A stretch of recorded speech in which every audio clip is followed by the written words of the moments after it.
week lang is het feest in Spanje, dus ook in Valencia. Het heet Feria Andaluza. Het gaat om de cultuur en de gastronomie van Spanje. En daar gaan we nu een kijkje nemen.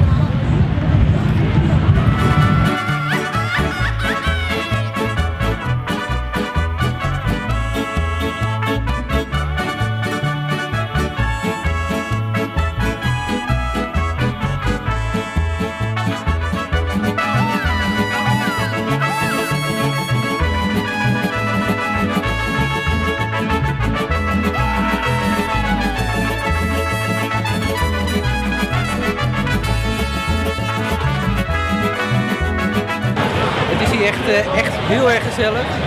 Je ziet allemaal mensen dansen en genieten van eten. Zojuist hebben wij zelf wat heerlijke gambas gegeten en patatas bravas. En een heel lekker drankje. Dat heet Burrajita. En dat is 7-Up met witte wijn. En wat heerlijke munt om het fris te maken. Ja, het is gewoon een en al genieten hier op dit fantastische feest. En daar gaan we nog veel meer doen.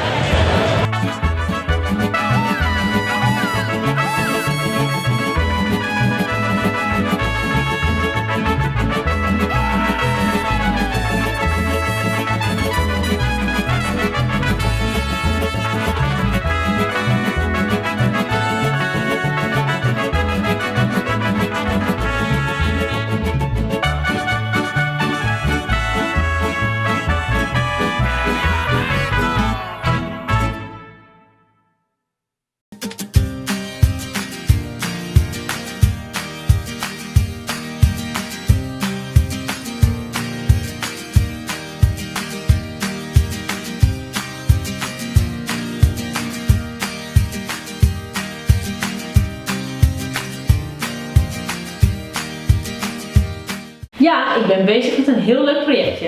Ik heb namelijk allemaal Polaroids meegenomen uit Nederland.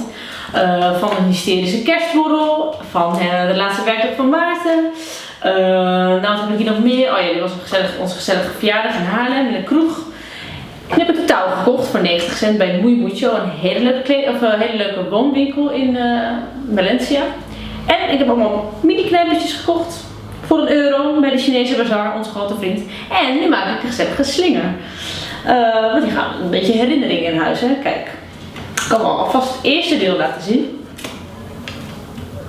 Nou, er ligt hier nog een hele hoop. Ik ben er nog wel even mee bezig, maar je ziet straks het eindresultaat.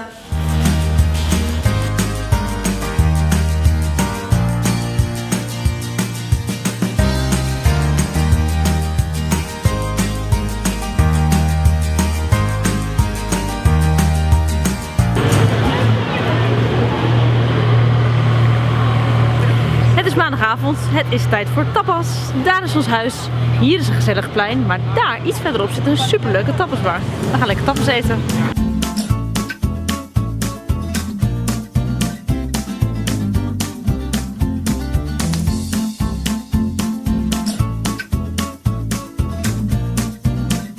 De eerste tapas staan op tafel. Het zijn albóndigas. Albóndigas zijn gehaktballen in tomatensaus met een klein beetje pan erbij, brood.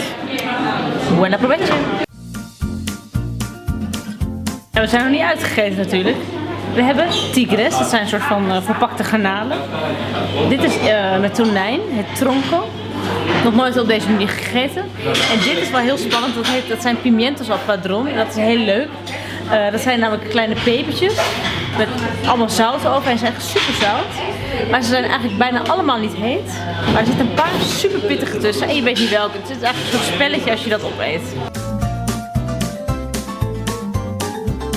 Het is tijd voor postre. Postre staat voor dessert. Ik heb tarta de limon, citroen.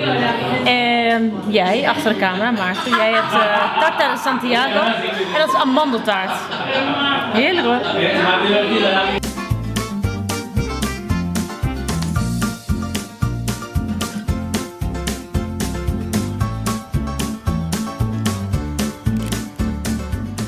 Ik heb een cadeautje. Vraag is, wat zal het zijn? Nou, ze heeft hem wel goed dichtgepakt. Misschien moet er dan...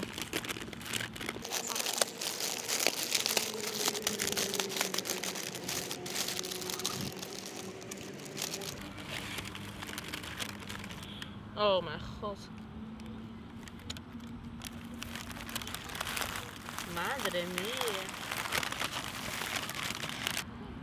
Die heb ik uitgekozen.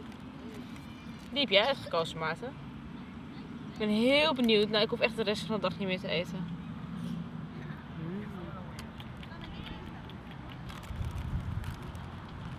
Bij een pastel hoort natuurlijk gewoon lekkere koffie. Dus we hebben net een café con leche en een café solo gehaald. Para llevar, dat betekent om mee te nemen.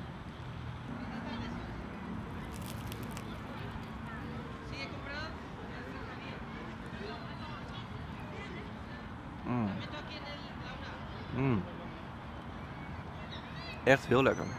Jeetje.